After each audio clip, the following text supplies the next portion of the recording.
અમદાવાદની જેજી યુનિવર્સિટીમાં એબીવીપીના કાર્યકર્તાઓ દ્વારા હલ્લાબોલ કરાયો। સિક્યોરિટી ગાર્ડે રિવોલ્વરથી વિદ્યાર્થીઓને મારતા એબીવીપી આક્રમક બન્યું।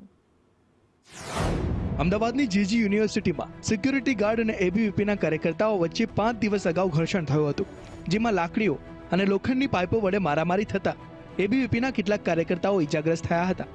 એબીવીપી દ્વારા 6 લોકો સામે જાતિ વિષયક ટિપ્પણી કરતા બંને વચ્ચે ઘર્ષણ થયું હતું।